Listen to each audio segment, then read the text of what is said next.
Hi, everybody. We're back today to have another conversation about community, about compassion, about how we can all be supportive of one another. I got a lot of great comments to our conversation yesterday with Rabbi Lader, who's going to be writing again for the Sunday paper this coming Sunday. And I wanted today to talk to the person that I talk to the most of anybody on the planet, the person that I always call when I feel like, I don't know what's going on in the world, or the person I call when I have a problem, the person I call when I need to be calmed, to be soothed, the wisest person that I know. And so I thought really one of the great gifts that I could give to this community was a conversation with my brother Timothy. And Timothy runs the International Special Olympics, which is a program that our mother started, but he has made it even bigger and broader and more global. And he also is one of the founding members of the social and emotional learning movement in our country. And really getting teachers to talk about how kids learn, getting parents involved in the whole social and emotional learning space. And I thought really we're all kind of emotional at this time. We all are students, we're all children in some way, and yet we're also adults wanting to pave the way forward for our children, wanting to be calm and collected during this time. So I thought I would ask Timmy to join us. I don't know where Timmy is. Hopefully he's coming on here in a minute.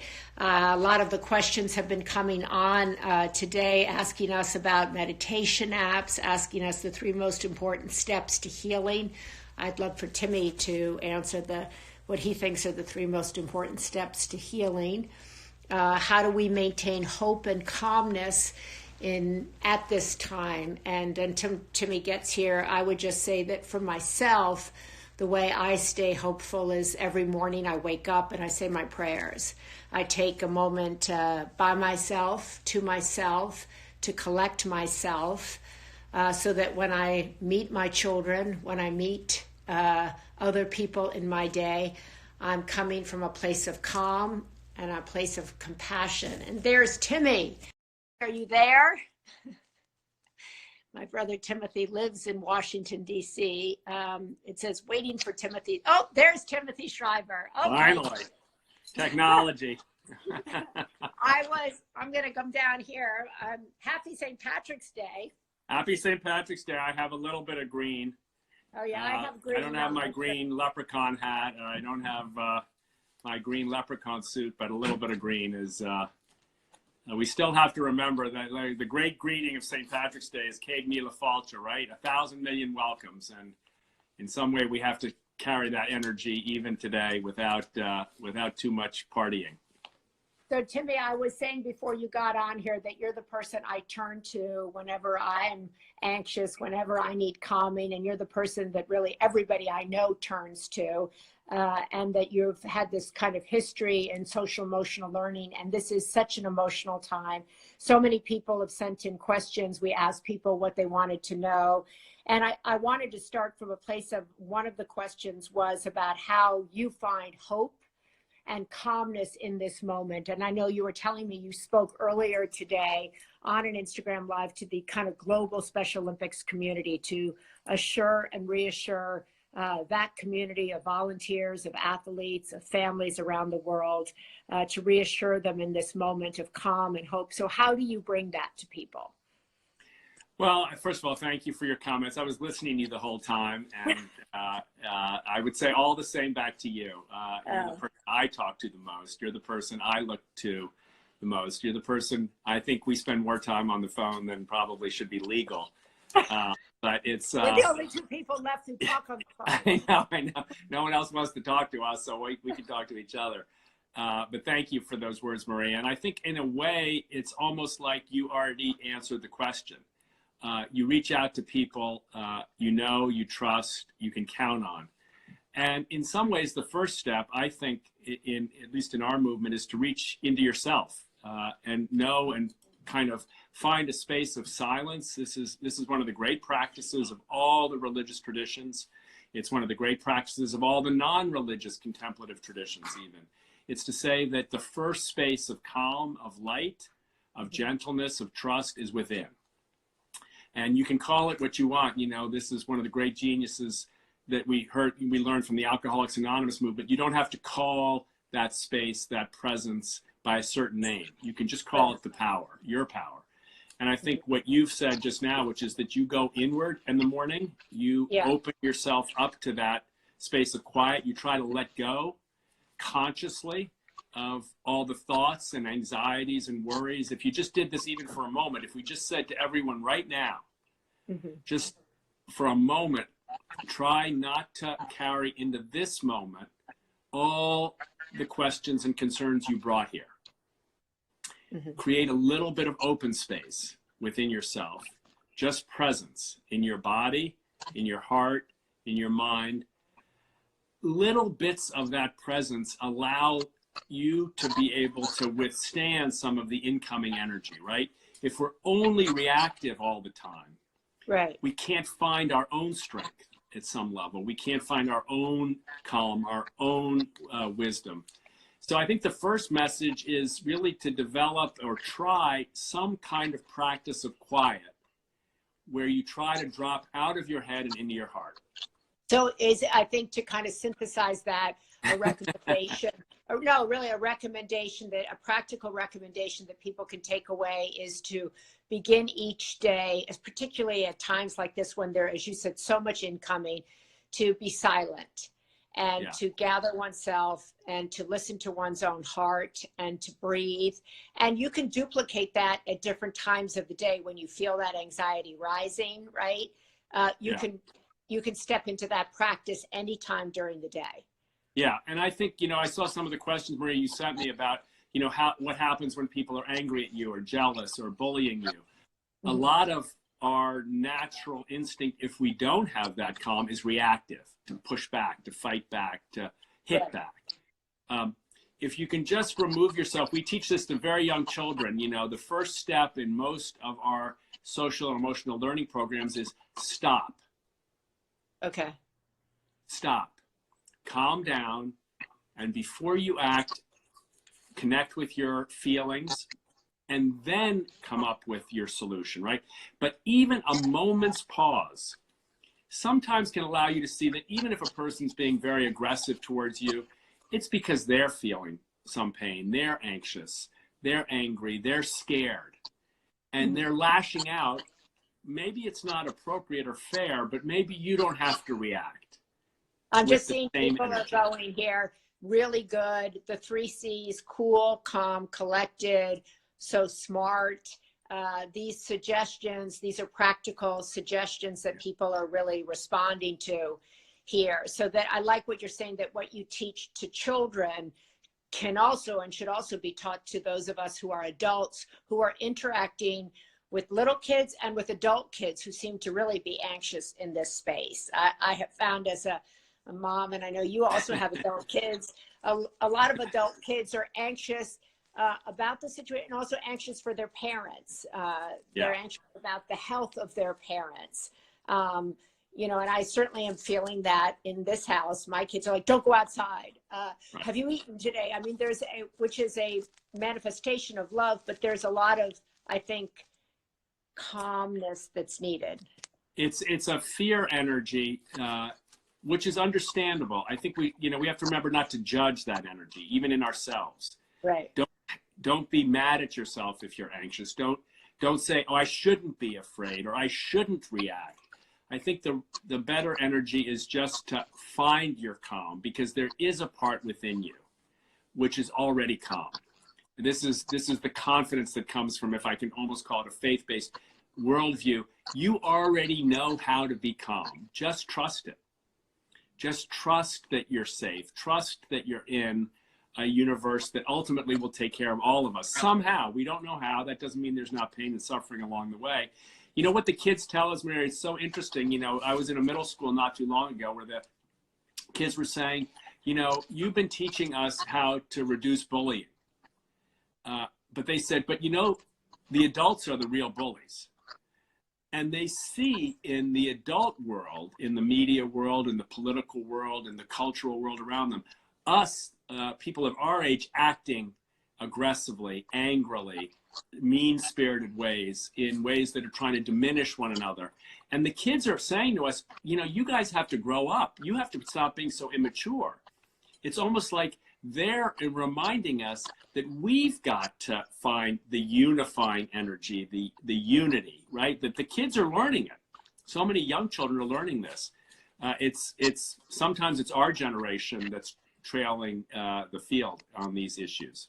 So you're out there, I think, so often, Timmy, and we've been talking about, you know, the practices that you're talking about all of us being able to stop.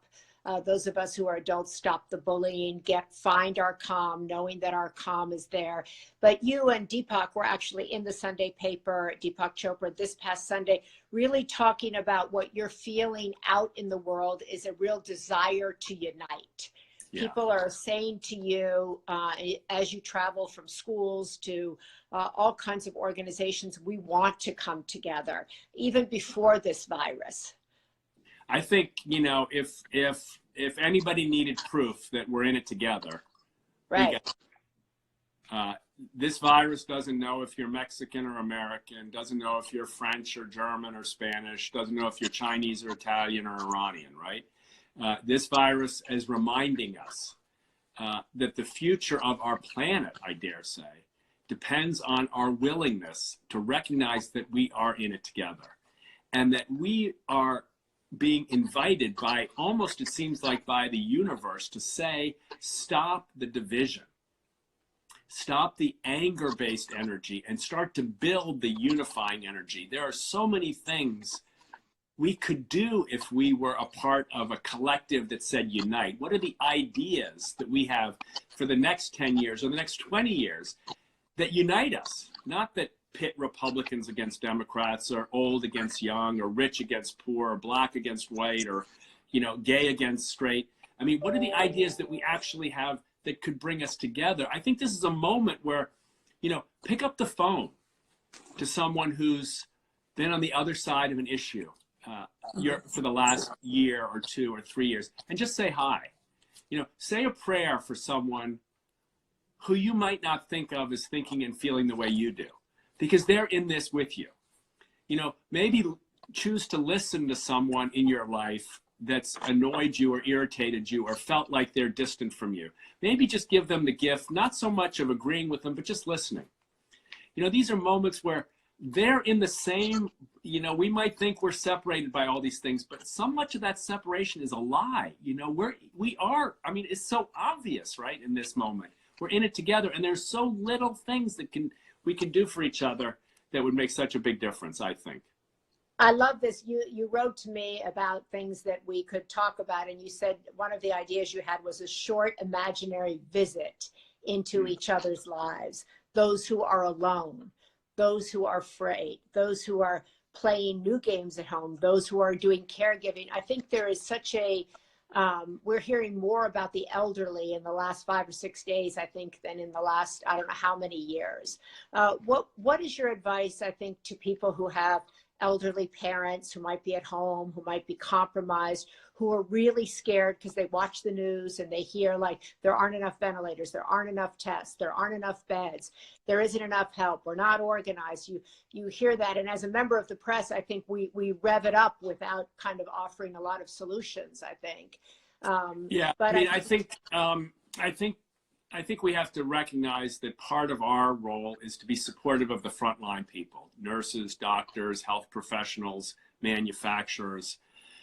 You know, however we can, send them prayers, send them love, send them affection, send them meals to their homes if they're working overtime shifts, send them Meals on Wheels has reached out to ask people to support them so they can give out food. People have asked, the Red Cross has said we've had a big shortage of blood supply. Those are some practical things that people can do. Yeah. But I think the other part, and this may sound like not so substantive, but I invite people to just, you know, at different times, just close your eyes and take a moment to imagine yourself with someone who's been shut in for 5 or 10 years. I've been shut in for 3 or 4 days. Yeah. Just open your heart to the reality that many human beings live like this all the time. And maybe it just softens us a bit. And maybe open your heart to, maybe you haven't been to a senior center. Our mom and dad, you know, are not there anymore. They're watching us from the other side. But maybe, like, I haven't been to a senior home since our dad died almost 10 years ago. Maybe just take a moment to imagine yourself in that place. Walking down the hall, seeing the folks with the walkers and the canes, and seeing the nurses and the aides. And, you know, maybe there's a chance in the next week or two when this breaks a little bit, you could stop in, say hi, you know, bring a box of chocolates or a rose or a flower. It may be on your bus route or on your way to work, and you never stop.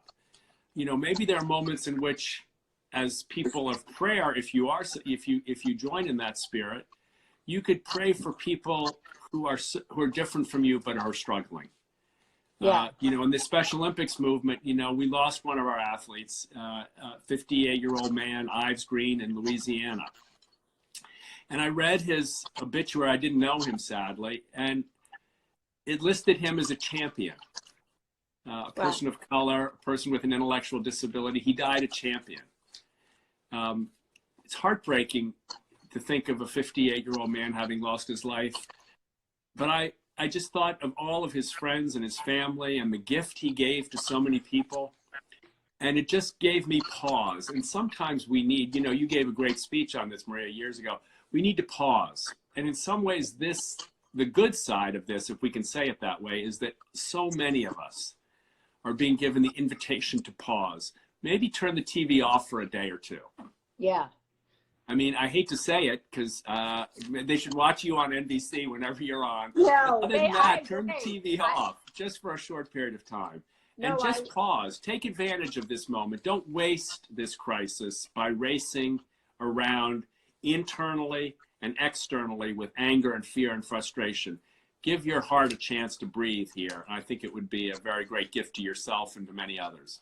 Have you learned anything in your quarantine so far, in your isolation? I've learned how hungry people, I mean, I just have a lot of incoming, and I'm sure you do too, but I have a lot of incoming from people saying, this is our moment. This is the moment to shift the energy in the universe. I had a long call today with someone calling me saying, you know, the earth is crying out. This is the earth's moment to tell us the urgency is now. We have the opening. Looking at the maps of Italy and China where the air is so much cleaner, and other people calling saying, this is our moment to unite. We don't need to focus so much on Republicans versus Democrats anymore. This is our moment for new ideas, for the environment, for the planet, for the border, for healthcare. Why can't we take the spirit of this moment and unite? And so I'm just, you know, even in the midst of the tragedy and the pain, I'm just inspired by how much hunger there is for a shift in the energy that we've all wanted, but maybe now somehow we can figure out how to make it real. Do you feel that people are asking for the shift? Is it a shift to a more compassionate energy they're looking for? Are they looking for a more kinder energy? Are they looking for a more conscious energy? What do you feel, or you said you feel there's a hunger out there, a hunger to connect, a hunger across generations? Well, I mean, what I hear more than anything is anxiety. And there's anxiety about our relationships. Can I trust other people, even in my own family? And then there's an anxiety about the future. Can I trust my country? Can I trust the planet? And that anxiety feels like it's paralyzing. There's no, I want to do something. I want to trust people. I don't know how.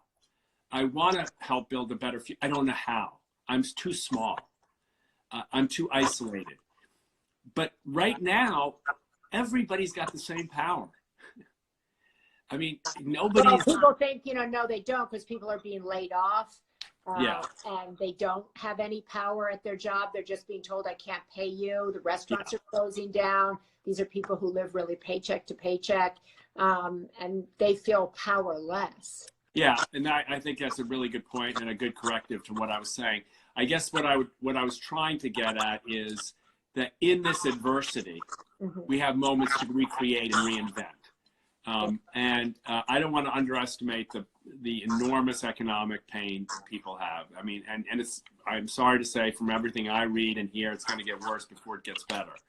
Hopefully the government can help. Hopefully companies and organizations can find ways to reach out and support each other. But at the same time, even in our adversity, we see this in Special Olympics athletes. You know, they have great adversity. Often physical challenges, often emotional challenges, environmental, everything's against them.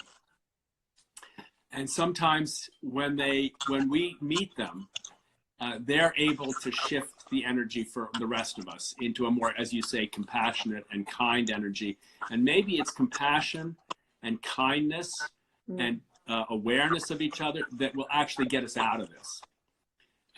Yes, government bailouts maybe are necessary. Yes, we need the medications and so on, the ventilators.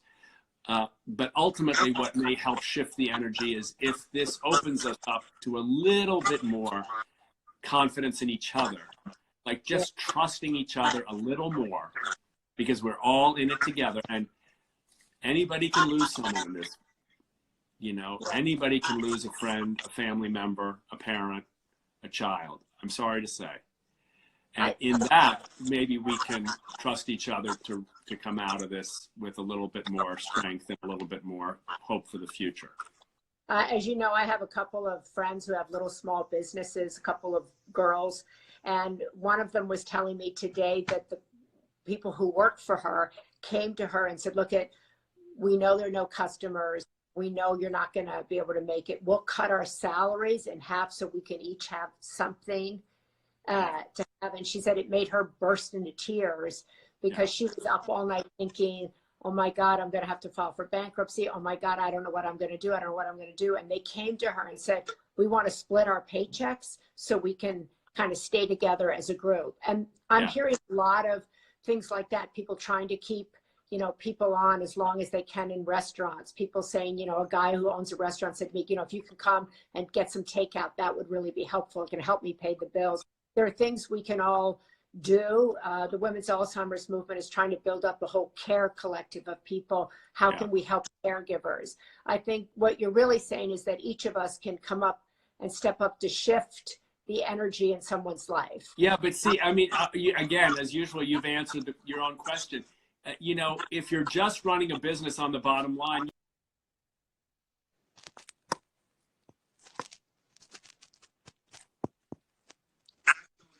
it with kindness and compassion for unity, then you see new options. Your eyes have been reshifted to see the future as something that we're in it together. And it's just, I mean, it sounds so easy to do, but in some ways it's the big change. We're not separate individuals fighting against each other in a zero-sum game where I have to beat you in order to survive. That's just not true. So it's maybe I'd call it a spiritual shift. Others might call it an emotional shift. Others might call it a relational shift. It doesn't really matter what you call it. You see each other with a kind of a compassion and a kindness and I would almost say a sense of being in it together. And when you're in it together, like you would do for your children, anything. I would too. I would do anything for my sister, my brothers, my wife, my children. But maybe I need to broaden the circle. Maybe if I can do something for people well beyond that circle, now is my chance. I would just say, having spent, the last 25 years in the Special Olympics movement, I've seen people do things for no return over and over again. No money, no credit, no fame, no attention. Just taking someone who might be severely challenged with their body and teaching them to throw a ball. Those are moments where we are awakened to what's possible. And maybe, I hope in this crisis, we can awaken ourselves to that same kind of energy. That's so beautiful to me. And if people want to help with Special Olympics, they can go to specialolympics.org. I know you guys are doing a lot too. You had to cancel all of the meets around the world. We've canceled everything, but we're trying to put everything online. Games at home for moms who have 2-year-olds and 3-year-olds. coaching tips for coaches, exercises for athletes, ways to have keep fit, nutrition tips, drink water, keep your diet healthy and focused on physical fitness. And so, we have to, maybe this is our challenge to create bigger outreach to the world, maybe get more and more of our athletes teaching leadership. How many people have taken a course on leadership from someone with Down syndrome or autism or we've got to get our courses up. Yeah, we're doing that. We had calls this morning. Let's get the athletes teaching leadership in moments like this. Loretta Claiborne led our conversation this morning, teaching how to be gritty and have perseverance in the faces of crisis. She's over 60 years old. She's been gritty every day of her life. Wow. That's a great idea. Maybe there are openings, maybe chances to hear and listen to new voices. I love that. So you're going to have several of the athletes maybe teaching us about grit and determination and leadership in a gritty determination moment. There you go. You never know where the voice is going to come from. Pay attention, stay awake. And I know you're working with a lot of other spiritual leaders to kind of put together a big collective healing heal-a-thon. We've been asked to put together a 24 hours. I don't know if we can do it, but we've had great campaigns when around We Are the World and these kinds of things where we've had marathons, day-long things. So we've got lists and we've reached out to about 40 or 50 spiritual leaders, and we thought we might do a heal.us day. Great. We invite contemplative masters from all over the world to lead maybe a half an hour, maybe some musicians to entertain us, some contemplative masters to lead us in meditation, some speakers to guide us, and just invite us all into a healing kind of energy, and hope that healing energy can heal us not just in body but in spirit too. When will that be? Do we know anything, or you're going to keep it? You're going to let us know? We're working on it as we speak. I hope within a couple of days, but it's a little bit more production. But look, the good news is everybody wants it, and everybody we've asked. Somebody just said, make sure you have Richard Rohr at that. No, if Richard doesn't participate, I hope he watches this. Richard is required to participate. We won't let him off the hook. Richard Rohr and Cynthia Bourgeot and Deepak and people from TD Jakes, we hope, and many other people who, Sister Joan and Pema Chodron. We're going to ask all these people, give us a half hour. Let's make this a day or two where no matter where you are in the world, you can tune in and be invited into a healing energy. Fingers crossed we can pull it off. You will pull it off. We're going to pull it off. I want to work on that. All faiths, all genders, healing each other. That's what we're all doing. That's Christina. I'm talking. Christina just walked in, my daughter, who has been making sure I take my vitamins, making sure I'm hydrated, making sure I'm eating.